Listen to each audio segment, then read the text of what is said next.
Are you tired of fighting with words? Do you have the aim of a stormtrooper and want to go out swinging instead? Do you just have a seething hatred of the undead and will do anything to remove them all from this plane of existence? I have no idea how to structure the rest of this opening.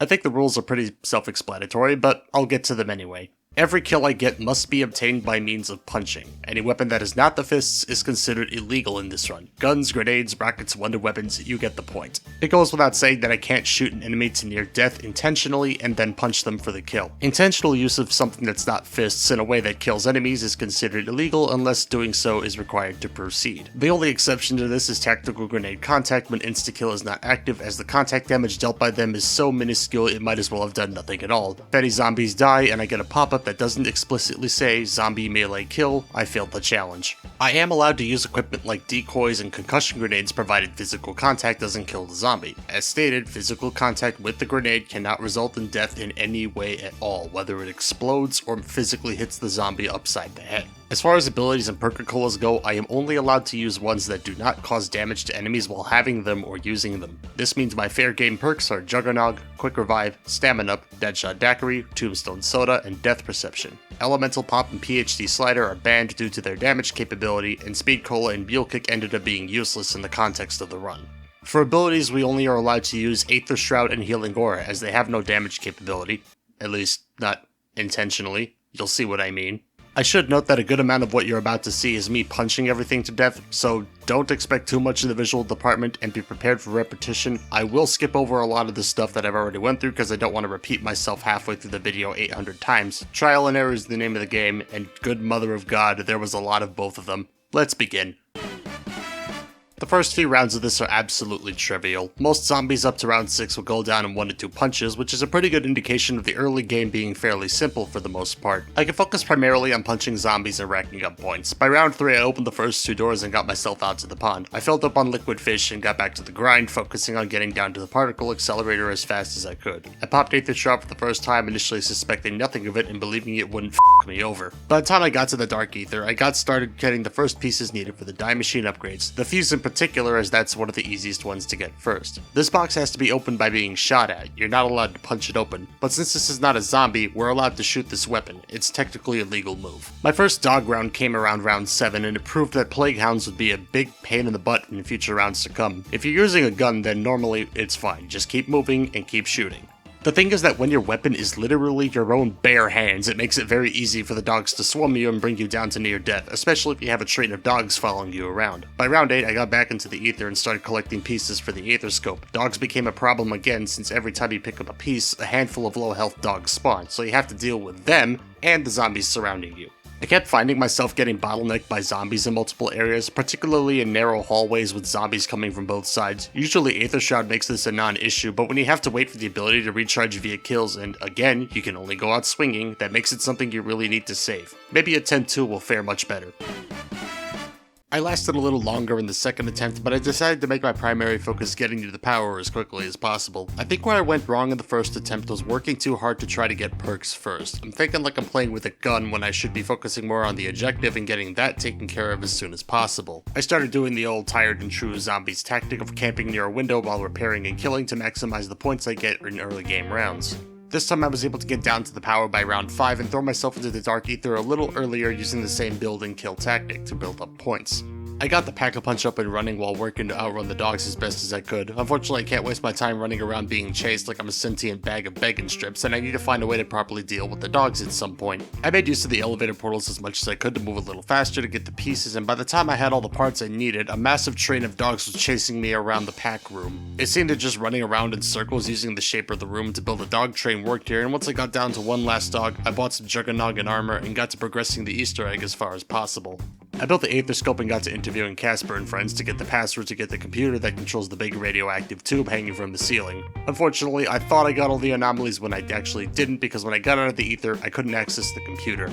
So I was forced to start round 7 and enter literal hell. I did get a double points, but it tends to be useful when you have an insta-kill. When you don't, it feels like you're just getting a reward for being more dangerous, and you're better off just, saving your own skin and not bothering at all. Once I was able to get back into the portal on round 7, I got the last anomaly and opened the computer. However, I still had to get the actual Die Machine, which meant one thing and one thing only. EMF readings in your area just went off the charts. I had to fight the Megaton. Now, this is probably implied by the very concept of the run, but fighting the Megaton hand-to-hand stinks. This isn't like the dogs where I can pick off some health and back off. Well, I mean, that's how I dealt with it, but I also had the honor of having a horde of zombies chasing me while doing so, and having to deal with a crowd of Germany's finest while taking care of the resident glowing one is a massive pain. At some point, I maneuvered the Megaton to throw his business at the mushrooms on the tree, so I at least had that piece of the Easter egg taken care of, and much to my genuine shock, I actually did manage to whittle down health far enough to get the Megaton to split, but now I had to do the exact same song and dance with the split pieces all over again. Great! The vast majority of my time spent in round 8, and 9 by the way, was spent playing the world's deadliest game of footsie with these two things. It only took 20 minutes, it's no big deal, it was fine. Once I picked up a quick revive and made it to round 10, both pieces were dead and I finally managed to pick up the keycard to get my hands on the die remote. After topping off with some dead shot, I hauled back to knock down Toten so I could prepare for the next step. I built a train together and started vacuuming zombies up. Dogs came in again on round 11 and I took the opportunity to bump up my armor a little and top off the machine by sucking up one of the dogs. I got the Die Machine and noticed a problem that might spell doom for the run. I got the weapon, but I still have the pistol. I lost my fists. No big deal, I'll cross that bridge eventually. I tried using the machine to knock down the wooden box holding literal glass that will stay intact when dropped from a high place while the wood literally explode, only to goof the process. I forgot how much splash range the Die Machine actually has and got 2 zombie eliminations trying to knock it over. I always hated how stupid this thing is when it comes to where you hit it, and you have to hit it in this very specific spot, otherwise it doesn't work at all and you waste your ammo. Whatever, let's just go to attempt 3. As much as I would love to end this video early with the phrase "third time's the charm," unfortunately that's not the case. But I wouldn't say this is a wasted run because this is where my strategy started to form since I seem to be luckier in terms of power-ups this time around. Double and bonus points were spawning early, which was good for early games so I can get as much points as necessary as quickly as possible. I also started making more use of the parkour mechanics and elevators to get what I needed to proceed a lot faster. Dogs briefly got me down, but I was able to outlast them if not by the skin of my teeth. I had a rough idea of my perk order by this point too. I needed to get Jug for the damage resistance, Quick Revive for the accelerated heating, yes, accelerated heating, Quick Revive for the accelerated healing, and Stamina for speed. By the time round 6 rolled around, I was busting my ass to get all the anomalies to open the computer again, but round 7 was where I met my end. I had a train going around the Pack-a-Punch room but goofed after playing my game of chicken with the Megaton. I lost track of where I was going and got myself surrounded with no shrouds or tactical grenades, ending that attempt. Attempt 4 is where I started doubling down on the strategy and focusing on small goals as I worked towards the Easter egg. I got double points in the control room, raked in cash, and got the power on by round 5 thanks to an insta-kill. Round 5 seemed to be the sweet spot for getting power on by this point, and I would frequently get there in later attempts. Dealing with megatons and trains is starting to get tedious, but nothing is too bad by now given I have an idea of how to deal with them. Other than that, not much happened here, but long story short, I failed. I want to say round 5 went off without a hitch, but I would be lying if that were true because this was the first of many attempts that ended in fault. The worst part was that the run got invalidated due to something I didn't even think was remotely close to possible whatsoever. The gist of it is that I got decently far and opened the Die Machine door and found myself in the courtyard. I was leading a train around to the main area when I stupidly backed up near a spot where I could not escape. Naturally, I popped the 8th shroud, and then this happened.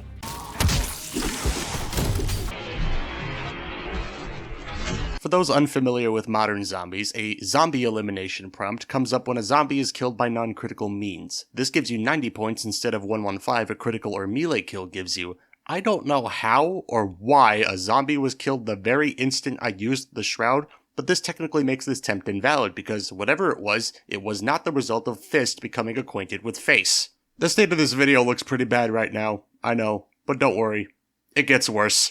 I'll preface this by saying I goofed here by sucking up a zombie with the Die Machine, but that's not why the run was a failure. Simply put, I ended up right back where I was in the second attempt with no avenue for escape in sight. I tried my damnedest to find some kind of way that would allow me to drop a weapon or equip the fists again. I combed the control menus up and down for something that will let me drop a gun, and while there is a keybind, it's only used in Warzone. My last idea was Mule Kick. A third weapon slot? Makes sense, but no. Getting the mule kick does not, by default, enable a third weapon slot you can swap to. Technically it does, but it only takes effect the second you pick up a third gun. I scrambled up and down the internet for something that would let me drop a weapon, but unfortunately, I have to declare the run unwinnable in its current state. The final result is failure. You need a firearm to open the fuse box and get a Die Machine upgrade, and you need to pick up the Die Machine to progress the Easter egg. Mule Kick doesn't give you a third weapon slot unless you actively grab a third weapon. You cannot beat Die Machine with your fists. By yourself. In theory, this run is still possible, but when you're playing the map by yourself, the game's own inventory mechanics actively prevent you from doing this. I've shown it is possible to punch out zombies, dogs, and even the megatons with enough time and patience. If you have a full team of 4, hell, if you have one friend insane enough to do this with you, it can be done. And as much as I would love to drag one of my friends into a situation as crazy as this, I also recorded all this footage back in November and I don't feel like doing it again. So what did I do instead? There's still time left in the video after all. Fists are a melee weapon by technicality. You know what else is a melee weapon? A knife. Spoiler alert, the knife is infinitely better than the bare hands. Zombies go down in one shot most rounds like it's meant to be an actual weapon or something. Let me just say the video took on a life of its own at this point, so things might be a little bit weird in terms of everything. As I have literally just mentioned, the knife, as expected, kills easily. One successful hit is all you need for the majority of the game. I did have my melee weapon skill maxed out at the time of this recording, so it was fairly trivial to start. At some point during this attempt, I snagged a sledgehammer and an RPG from the random box to continue the game, but since I was moving kinda slowly, using it was actually detrimental if anything. I saved time and money in future attempts just sticking with the knife as much as I could. I also pack-a-punched it, but again, see previous editor's note. The change in loadout got me far enough to get the Die Machine and into the portion of the Easter egg where I could get the Electrobolt and Fireball upgrades, but unfortunately I lost the game at round 15 due to fault. I got farther than I did up until now, and I was at the portion of the Easter egg where you have to listen to the ghost of the 2 soldiers talk about stealing the power supply for the chamber. When you're blipped back to reality, you pick up a wrench and you have to bonk the tank a few times to wake up the zombie inside. Now before you go, the run is invalid because you have to attack the zombie to knock him back into the tank.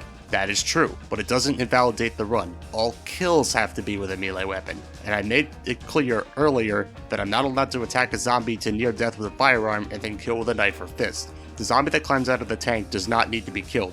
All you have to do is bring harm to him, which I did ever so gently by means of pelting him with a stun grenade. Now you need an explosive to set off the tank, and this is where things get tricky. What you're supposed to do after convincing the zombie to go back to bed is throw an explosive, literally any explosive, onto the tank, let it explode, and the tank will fire. Naturally, I picked the explosive that has a massive goddamn radius by default. I threw a decoy down to hopefully draw zombies away from the explosion, but I didn't throw it far enough because as soon as I hit the boom switch, game ended. I'm lumping all these attempts together for the reason that nothing much of note happened in any of them apart from gaining progress, and one major theme. The Plague Hounds.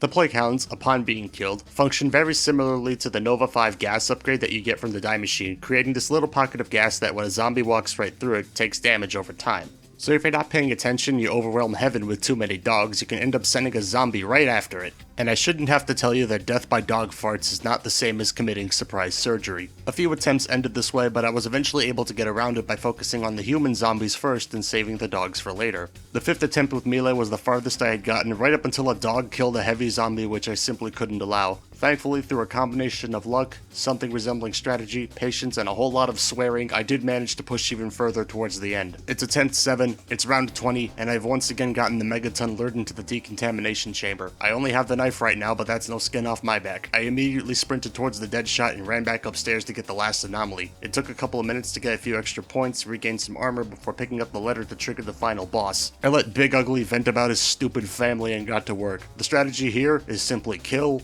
kill, kill. Dogs and other megaton pieces spawn periodically, so what you need to do is be very careful to leave the dogs alone while also whittling away at the crowd of zombies surrounding your big friend downstairs. Ignoring the megatons and keeping distance from them is also key. It's not a good idea to engage them directly since they're more than happy to backhand you into the next life. The pick off and run strategy gets tricky when you're on the failsafe deactivation since you have to protect Orlov in a very narrow spot which makes it very easy to get bottlenecked inside. So the ring around the rosy technique is mandatory here so you don't mistakenly get cornered. It wasn't too big of an issue since I had Tombstone and myself revived still, but it's still something to think about. When round 21 turned over, zombies finally started needing 2 stabs to kill, the damage which tier my knife was at, but I finally killed enough zombies to successfully be in the clear. The particle accelerator was ready to blow, and Orlov told me to get the f out. What I found weird here was that normally lightning is supposed to spawn as soon as you start to escape and block portions of your path to force you in a specific route, but for some reason it didn't this time. I popped a shroud to buy me some more time and made my way to the crash site. For a short while, the helicopter took its time and I had to run around in circles but got cornered and knocked down at the last possible second. For a very brief moment, I thought that was it. The literal last second, and I screwed up. But after remembering I had the self-revive still ready to go, I quickly removed the crap from my pants, got back up, and was airlifted out of there. Orlov exploded, and while I didn't beat Die Maschine with my fists, I did beat it using nothing but melee weapons. This run was fun, but also wasn't at the exact same time. I was really hoping to be able to solo this with fists, but unfortunately the game's own design when playing by yourself gets in the way of that. It's still very much possible to beat this map by punching everything, but you literally cannot do it without the power of friendship. It's so stupid to hear out loud, come on. Once you lose your fists, you've lost them and there's no getting them back. You can't proceed beyond that point. If there's someone just as crazy as you and willing to Rocky Balboa their way to greatness with you, by all means, do it. Get some friends who are ready and willing to punch the lights out of everything on the planet with you and give this a shot. Thank you for watching. Leave your thoughts down in the comments below. If you have an idea for a challenge run, be sure to let me know as well. I'm always open to suggestions. I'm Mr. Max. I'll see you next time.